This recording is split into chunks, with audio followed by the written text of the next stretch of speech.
प्रधानमंत्री के बेटे को जेल भेजा था, वो मैं भूला नहीं कभी भी।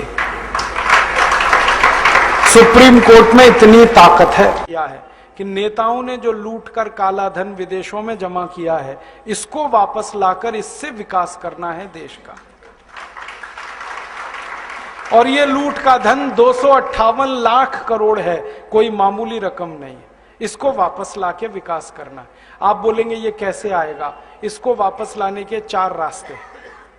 पहला रास्ता है कि जिन विदेशी बैंकों में ये धन जमा है, उन बैंकों में यह धन निजी संपत्ति के रूप में जमा है। व्यक्तिगत संपत्ति, किसी नेता की, किसी अधिकारी की व्यक्तिगत संपत्ति, निजी संपत्ति। अगर हम इस धन को राष्ट्र की संपत्ति घोषित करा सकें तो यह धन किसी भी बैंक में जमा नहीं हो सकता, यह वापस आएगा भारत में। क्योंकि अंतर्राष्ट्रीय बैंकिंग व्यवस्था का एक नियम है, किसी भी देश की राष्ट्रीय संपत्ति उसी देश में जमा होती है, वो जिस देश की होती है, दूसरे देश में जमा नहीं हो सकती। तो अब तक जो जमा है वो निजी संपत्ति है, हम इसको राष्ट्र की संपत्ति बना दें तो ये वापस आएगा। आप बोलेंगे ये कौन करेगा? इस काम को करने के लिए 2 संस्थाएं हमारे पास हैं। एक का नाम है सुप्रीम कोर्ट और एक का नाम है संसद। सुप्रीम कोर्ट की ताकत है कि वो किसी भी संपत्ति को राष्ट्रीय संपत्ति घोषित कर सकता है। और सुप्रीम कोर्ट ने एक बार ऐसा किया था, यूरिया घोटाला हुआ जब नरसिम्हा राव के जमाने में, तो 133 करोड़ रुपए चला गया था देश के बाहर। सुप्रीम कोर्ट ने उसको राष्ट्रीय संपत्ति घोषित करके वापस मंगा लिया और स्विस बैंक से वो 133 करोड़ रुपए वापस आ गया। और पता है, वो नरसिम्हा राव के बेटे के खाते में जमा था। हाँ, और सुप्रीम कोर्ट ने नरसिम्हा राव के बेटे को जेल भेज दिया। प्रधानमंत्री के बेटे को जेल भेजा था, वो मैं भूला नहीं कभी भी। सुप्रीम कोर्ट में इतनी ताकत है। तो हमने सुप्रीम कोर्ट में एक मुकदमा लगाया है अभी 6 महीने पहले, ये जो भारत स्वाभिमान नाम की संस्था है ना, इसकी तरफ से। और मुकदमा हमारा एक ही है कि अगर यूरिया घोटाले का पैसा सुप्रीम कोर्ट ने राष्ट्र की संपत्ति घोषित किया था, तो चारा घोटाले का भी राष्ट्र की संपत्ति है, बोफोर्स घोटाले का भी राष्ट्र की संपत्ति है, सभी घोटालों का पैसा राष्ट्र की संपत्ति है। और इस तर्क से अगर सुप्रीम कोर्ट सहमत हो जाए तो 258 लाख करोड़ को राष्ट्र की संपत्ति वो घोषित कर सकता है। और ये घोषणा होते ही हम इंटरनेशनल कोर्ट ऑफ जस्टिस में जा सकते हैं फैसले को लेकर, और आईसीजे ऑर्डर करे तो दुनिया के 70 देशों की बैंकों को पैसा वो वापस करना पड़ेगा भारत को। इस उम्मीद में मुकदमा लगाया है हमने। 6 महीने हो गए, 6 महीने तक ये मुकदमा स्वीकार नहीं हुआ, बहस होती रही कोर्ट में, और अब स्वीकार हो गया है। कोर्ट ने तैयार मान लिया कि अब ये मुकदमा सुना जाएगा। 6 महीने लगे और कोर्ट ने अपने को कन्विंस करने के लिए सब तरफ से जानकारी मंगाई। हमने कहा, उतने पे विश्वास नहीं किया कोर्ट ने। एक अंतर्राष्ट्रीय संस्था को कॉल किया कोर्ट ने, उसका नाम है ट्रांसपेरेंसी इंटरनेशनल। उन्होंने आके सारे दस्तावेज कोर्ट में पेश किए कि भारत का कितना ब्लैक मनी। फिर और एक संस्था को कॉल किया कोर्ट ने, उनका नाम है टैक्स जस्टिस नेटवर्क। उनको बुलाया, उन्होंने दस्तावेज दिए। फिर भारत के तमाम बड़े अधिकारियों को बुलाया कोर्ट ने, एनफोर्समेंट डायरेक्टरेट के, पूछा कि आपको मालूम है विदेशी बैंकों में खाते हैं? उन्होंने कहा हाँ खाते हैं। फिर सीबीआई वालों को बुलाया। जब सब तरफ से कोर्ट कन्विंस हुआ तो कोर्ट ने मुकदमा स्वीकार कर लिया। अब कोर्ट ने नोटिस दिया है सरकार को, और सरकार को पूछा है कि ये 258 लाख करोड़ किस किस का है, जल्दी से कोर्ट को बताया जाए। अब सरकार की हालत थोड़ी खराब है, क्योंकि जिनका पैसा है वो ही सरकार चला रहे। तो सरकार ने कोर्ट में टालम टोल करना शुरू किया है। ये टालम टोल वो थोड़े दिन करने वाले हैं, ये हमें मालूम है, क्योंकि वो बताएंगे नहीं कभी भी। तो हम सुप्रीम कोर्ट को एक दिन एक बात कहेंगे कि टालम टोल 6 महीने, साल भर, 1.5 साल, 2 साल, 3 साल, कितनी? फिर हम सुप्रीम कोर्ट को कहेंगे आप तो एक्स पार्टी जजमेंट दे दो, और कोर्ट को ताकत है वो करने की। और हम कोर्ट को कहेंगे ये नहीं बता रहे किसका पैसा है, आप तो ये कह दो जिसका भी पैसा है वो भारत की राष्ट्रीय संपत्ति है, बात खत्म हो गई। और उम्मीद है कि कोर्ट ये फैसला देगा और ये फैसला हुआ तो 258 लाख करोड़ वापस आएगा। दूसरा रास्ता है अपने पास, वो ये कि हम संसद में अगले 4 सालों में एक प्रस्ताव पास कराना चाहते हैं, और वो प्रस्ताव ये है कि 15 अगस्त 1947 के बाद जितना भी धन भारत से बाहर गया वो भारत की राष्ट्रीय संपत्ति है, बस किसी का नाम नहीं लेना, किसी की बात नहीं कहना।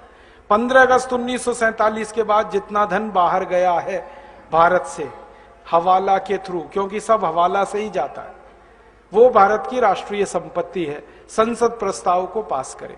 अब इस प्रस्ताव को रखेगा तो कोई एक सांसद, और वो हमें मिल ही जाएगा अगले 4 साल में। कोई तो माई का लाल मिलेगा, ऐसा तो नहीं है कि सब मर गए। और प्रस्ताव जब रखा जाएगा तब बहस होगी। बहस वाले दिन हम देखेंगे कि कौन कौन इस प्रस्ताव का विरोध कर रहा है। जो विरोध करेगा पक्की बात है खाते उसी के हैं, पैसा उसी का है, और सारा देश देखेगा बेईमान कौन कौन है संसद में। आप तो अपने सांसद पे नजर रखना बस कि आपका सांसद क्या कह रहा है। हर एक इलाके में मैं घूम घूम के लोगों से एक ही बात कह रहा हूं कि जिस दिन ये प्रस्ताव आएगा टीवी पर बहस आएगी, क्योंकि अब डायरेक्ट टेलीकास्ट होने लगा है। आप अपने सांसद पे नजर रखना वो क्या कर रहा है, आपको पता चल जाएगा वो बेईमान है ईमानदार है। अब संसद में या तो प्रस्ताव गिरेगा या पास होगा। गिरेगा तो विरोध करने वाले सांसद ज्यादा चाहिए, तो सारा देश देखेगा बेईमान और हरामी कौन कौन है इस देश में। और या सांसद डर के मारे विरोध नहीं करेंगे तो झटके में प्रस्ताव पास हो जाएगा, और प्रस्ताव पास हुआ तो कानून बनेगा। अपने दोनों हाथ में लड्डू है, हमें कुछ खोना ही नहीं है, जो है पाना है। तो या तो बेईमानों को एक्सपोज करेंगे पूरे देश में और घूम घूम कर कहेंगे कि ऐसे हरामी और बेईमानों को दोबारा चुनकर मत भेजो जो विदेशी पैसे को वापस लाना ही नहीं चाहते, जो देश को अमीर होने ही नहीं देना चाहते, जो गरीबी मिटने ही नहीं देना चाहते इस देश की। तो या तो उनके खिलाफ लड़ाई शुरू होगी, जंग, और वो आखिरी जंग होगी। या तो वो रहेंगे या तो हम रहेंगे, बीच में कुछ नहीं होगा। और अगर प्रस्ताव पास हो गया तो कानून बन गया, तो पैसा आ जाएगा 258 लाख करोड़। तीसरा और रास्ता है अपने पास, हम इस पूरे 258 लाख करोड़ का ब्यौरा लेकर इंटरनेशनल कोर्ट ऑफ जस्टिस में जा सकते हैं और दुनिया के 70 देशों के खिलाफ प्रतिबंध लगवा सकते हैं।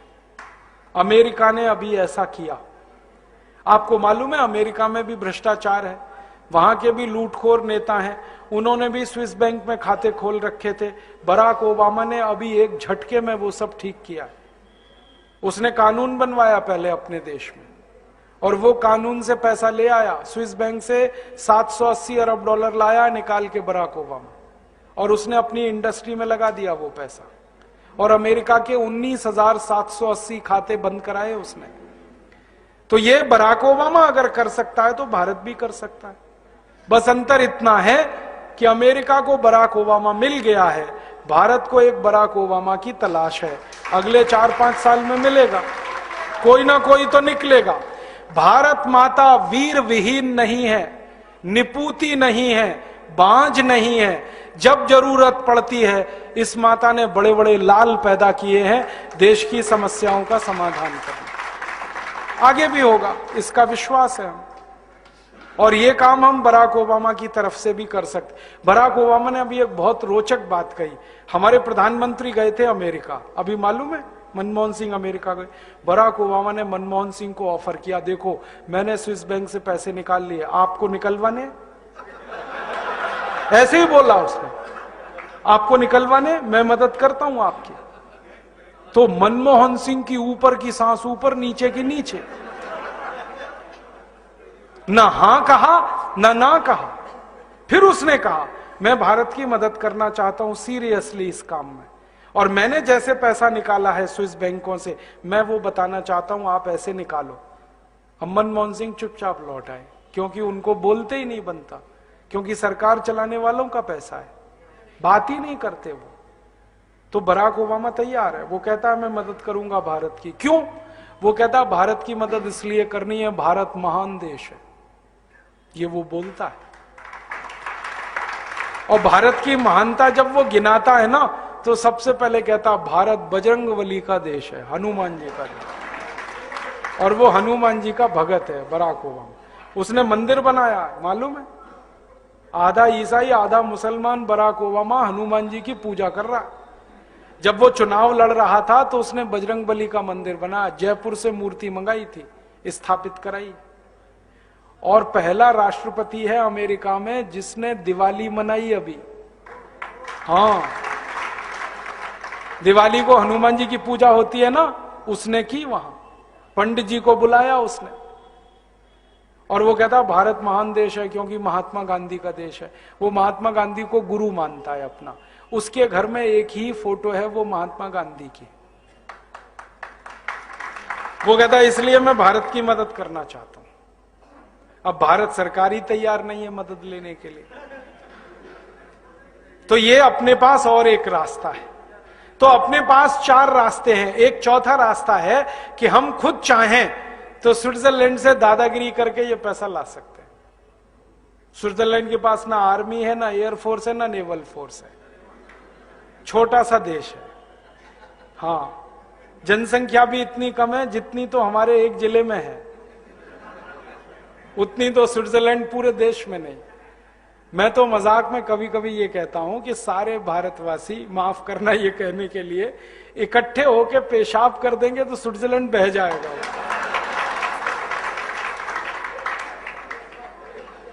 इतना पिद्दी सा देश है।